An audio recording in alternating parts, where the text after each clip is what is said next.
سورہ مائدہ کی 30 آیت میں اللہ سبحانہ و تعالیٰ نے شریعت اسلامیہ کی تکمیل اور اپنی نعمت کے اتمام کا اعلان فرمایا ہے۔ اس کے حوالے سے ایک یہودی شخص نے حضرت عمر سے پوچھا، امیر المومنین اپنی کتاب میں ایک ایسی آیت پڑھتے ہیں کہ اگر وہ ہم پہ اترتی تو ہم اسے اپنی بابت عید کا دن مقرر کرتے۔ تو حضرت عمر نے فرمایا تھا یہ 2 عیدوں کے درمیان ہی نازل ہوئی تھی۔ مختلف احادیث کی کتابوں میں یہ مذکور ہے۔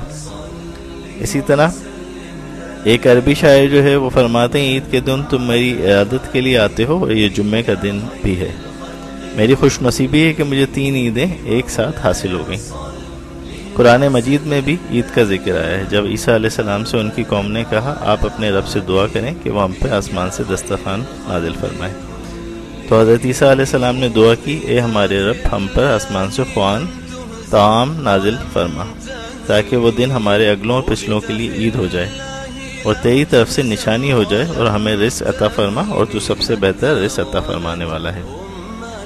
اس آیت مبارکہ میں حضرت عیسیٰ علیہ السلام نے خوان طعام کے نزول کو عید قرار دیا، اور اللہ سبحانہ و تعالیٰ نے قرآن کریم میں اس کی اس دعا کا ذکر فرمایا۔ پس معلوم ہوا کہ نزول نعمت یا حصول نعمت کے موقع کو عید سے تعبیر کر سکتے ہیں، اور اس میں کیا شبہ ہو سکتا ہے کہ نبی کریم صلی اللہ علیہ وآلہ وبارک وسلم اللہ تعالیٰ کی نعمت عظمیٰ ہیں۔ آپ ہی کے تصدق سے ہمیں ایمان کی نعمت حاصل ہوئی، قرآن جیسی عظیم الشان کتاب ملی، زندگی بسر کرنے کا سلیقہ نصیب ہوا۔ الغرض تمام نعمتیں آپ ہی کے توسل سے حاصل ہوئیں کہ آپ ہی وجہ تخلیق کائنات ہیں۔ اگر حضرت عیسیٰ علیہ السلام کے حواری خوان نعمت عطا ہونے والے دن کو عید کہہ سکتے ہیں، اور وہ دن ان کے اگلے پچھلوں کے لیے یوم عید ہو سکتا ہے، تو ہم بدرجہ اولیٰ اس بات کے مستحق ہیں کہ امام الانبیاء علیہ السلام کہ یوم ولادت کو عید میلاد النبی کا نام دیں اور عید منائیں۔ اللہ تعالیٰ کا ارشاد ہے، اور تم اپنے اوپر اللہ کی نعمت کو یاد کرو جب تم باہم دشمن تھے، پر اس نے تمہارے دلوں میں الفت ڈال دی، بس تم اس کی نعمت کی شریف کی حدیث میں امام نبی فرماتے ہیں، شریعت میں کسی ایسی چیز کا ایجاد کرنا جو رسول اللہ صلی اللہ علیہ وسلم کے زمانے میں نہ ہو، وہ بدعت کہلاتی ہے۔ اس تشریح کی روشنی میں بہت ساری ایسی چیزیں جو آج کل رائج ہیں اور وہ بدعت ہی کہلائیں گی، ہم دیکھتے ہیں وہ کیا کیا ہیں۔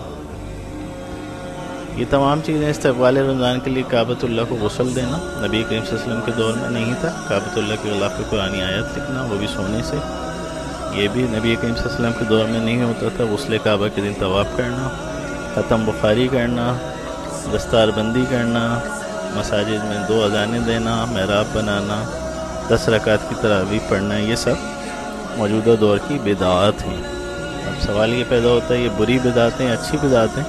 تو ہم انہیں اچھی بدعات کہیں گے، کیونکہ حدیث میں مذکور ہے کہ بدعات اچھی بھی ہوتی ہیں، یہ ہم آگے دیکھتے ہیں حدیث کی روشنی میں۔ اچھی بدعت کا ثواب اور بری بدعت کا ثواب، نبی کریم صلی اللہ علیہ وسلم کی حدیث ہے صحیح مسلم باب العلم کتاب العلم میں، جس نے اچھا طریقہ ایجاد کیا تو اس کو اپنے ایجاد کرنے والے کا ثواب بھی ملے گا، اور جو اس طریقے پہ عمل کرے گا ان کا اجر بھی اسے ملے گا، بغیر اس کے کہ ان کے اجر سے کچھ کم ہو۔ اور جس نے اسلام میں برا طریقہ ایجاد کیا تو اس کو اپنے ایجاد کرنے کا گناہ بھی ملے گا، جو اس طریقے پہ عمل کریں گے ان کا گناہ بھی اسے ملے گا، بغیر اس کے کہ ان کے گناہ سے کچھ کم نہ ہو۔ یعنی اچھا طریقہ ایجاد کرنے کا بھی دین میں ثواب ہے، جو مذکورہ اوپر دیے گئے چیزیں تھیں ان کا بھی ثواب ہوگا۔ اچھے طریقے دین کی عظمت کے لیے ہیں، اسلام کی عظمت بحال کرنے کے لیے، اور جو برا طریقہ ایجاد کریں گے دین کو لیٹ ڈاؤن کرنے کے لیے ان کے لیے گناہ بھی ہے، اور جو اس پہ عمل کرے گا ان کے لیے بھی گناہ ہے۔ اچھی بدعت کا ثبوت احادیث کی روشنی میں صحیح بخاری کی حدیث ہے، حضرت زید بن ثابت رضی اللہ تعالیٰ عنہ کہتے ہیں قرآن کریم کو ایک مصحف میں جمع کرنے کے حوالے سے میں نے حضرت عمر بن خطاب اور حضرت ابوبکر صدیق رضی اللہ تعالیٰ عنہما سے عرض کیا آج وہ کام کس طرح کرتے ہیں جس کو نبی کریم صلی اللہ علیہ وسلم نے نہیں کیا۔ حضرت ابوبکر صدیق رضی اللہ تعالیٰ نے فرمایا اللہ کی قسم یہ بہتر کام ہے۔ حضرت عمر فاروق رضی اللہ تعالیٰ نے باجماعت تراویح کی جماعت کو فرمایا نعم البدعۃ ھذہ، یعنی یہ کتنی اچھی بدعت ہے۔ تو ثابت ہوا کہ احادیث جو بدعات ہوتی ہیں وہ اچھی بھی ہوتی ہیں، صرف بری بدعات نہیں ہوتی۔ جیسے تراویح کی جماعت نبی کریم صلی اللہ علیہ وسلم کے دور میں باقاعدہ طور پہ رائج نہیں تھی، نبی حضرت عمر فاروق رضی اللہ تعالیٰ عنہ کے دور میں اس کو باقاعدہ رواج دیا گیا اور اس کو اچھی بدعت سے تعبیر کیا گیا۔ اسی طرح مزید بدعات جو اچھی بدعات ہیں وہ نبی کریم صلی اللہ علیہ وسلم کے دور کے بعد صحابہ کے دور میں رائج ہوئی، جیسے صحابہ کے دور میں قرآن پتھر چمڑے پتوں وغیرہ پہ لکھا جاتا تھا، آج عمدہ کاغذ پہ چھاپا جاتا ہے، یہ اچھی بدعت ہوئی۔ صحابہ کے دور میں قرآن جلد کی صورت میں نہیں تھا، آج جلد کی صورت میں، یہ بھی اچھی بدعت ہے۔ نبی کریم صلی اللہ علیہ وسلم اور صحابہ کے دور میں قرآن میں پاروں کی تقسیم نہیں تھی، یہ بھی اچھی بدعت ہے۔ نبی کریم صلی اللہ علیہ وسلم اور صحابہ کے دور میں قرآن منزلوں میں نہیں تھا، آج ہے۔ نبی کریم صلی اللہ علیہ وسلم اور صحابہ کے دور میں قرآن پر اعراب نہیں تھے، آج اعراب لگائے جاتے ہیں۔ ہر بدعت گمراہی کا راگ الاپنے والے خود نئے طریقے سے قرآن چھاپتے ہیں اور یہی پڑھتے بھی ہیں، اور پھر کہتے ہیں کہ ہر بدعت گمراہی ہے۔ اللہ ان کو ہم سب کو ہدایت عطا فرمائے۔ اگر اسی تعریف پہ ہر بدعت کو بدعت سیئہ یا برا کہا جائے تو کیا نبی کریم صلی اللہ علیہ وسلم یا خلفائے راشدین کے مبارک دور میں حج کے علاوہ کوئی اور دوسرا سالانہ اجتماع ہوتا تھا جس میں ساری دنیا سے لوگوں کو بلایا جاتا ہو، یا سیرت النبی کی کوئی کانفرنس ہوتی تھی، یا قرآن اور حدیث سے ایسے کسی اجتماع کا منعقد کرنا ثابت ہے؟ اگر نہیں ہے تو رائے ونڈ میں اور دوسری جگہوں پہ دعوت اسلامی کا اجتماع بھی بدعت ہوا یا نہیں ہوا؟ یقیناً نہیں ہوا، یہ اچھی بدعت ہے کیونکہ یہ دین کو تقویت دیتا ہے، دین کی طرف لاتا ہے، لوگوں کو اسلام کی طرف راغب کرتا ہے۔ اچھی بدعت صحابہ کرام سے بھی ثابت ہے، اور ان کا فارمولہ یہ ہے کہ نیکی اور دین کی عظمت و تقویت کے اظہار کے لیے جو بھی کام کریں گے، نئی چیز نکالیں گے، اور جس کی کوئی دلیل یا جزئی موجود ہوگی وہ اچھی بدعت ہوگی۔ حضرت عمر نے اذان میں صلاۃ خیر من النوم کا جو اضافہ کیا تھا وہ اچھی بدعت ہے، دین کو تقویت اور عظمت ملی، اس سے لوگ نماز کی طرف راغب ہوئے۔ حضرت ابو بکر صدیق رضی اللہ تعالیٰ عنہ قرآن جمع و تدفین کی بدعت نکالی جو کہ اچھی بدعت تھی۔ حجاج بن یوسف نے قرآنی اعراب لگائے جو کہ اچھی بدعت تھی۔ حضرت عثمان غنی رضی اللہ تعالیٰ عنہ نے جمعہ کی دوسری اذان نکالی، رائج فرمائی، جو کہ اچھی بدعت تھی۔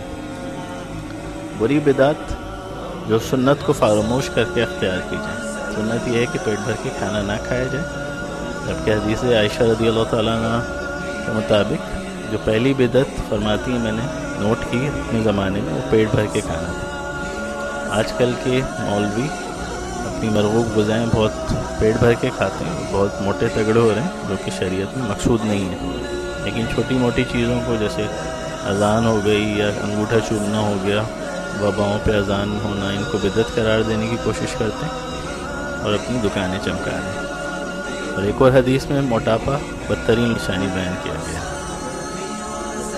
اسی طرح بری بدعات میں عربوں کا امامے کی جگہ مخصوص رومال پہننا ہے، کیونکہ اس نے امامہ کو ریپلیس کیا ہے، جو کہ مسلمان کی شان ہے۔ اسی طرح ماتم کرنا، عورتوں کا بغیر مجبوری نوکری کرنا بھی بری بدعت ہے۔ کو ایجوکیشن کا اسلام میں تصور نہیں ہے، خواتین اور مرد علیحدہ علیحدہ تعلیم حاصل کریں، اگر کرنا ہے تو مکسنگ آف دا سیکسز اسلام میں جائز نہیں ہے۔ اگر ہماری ویڈیو پسند آئی ہو تو برائے مہربانی چینل کو سبسکرائب کر لیں اور بیل آئیکن کو کلک کر لیں تاکہ ہماری تمام ویڈیو بر وقت آپ کو ملتی رہیں۔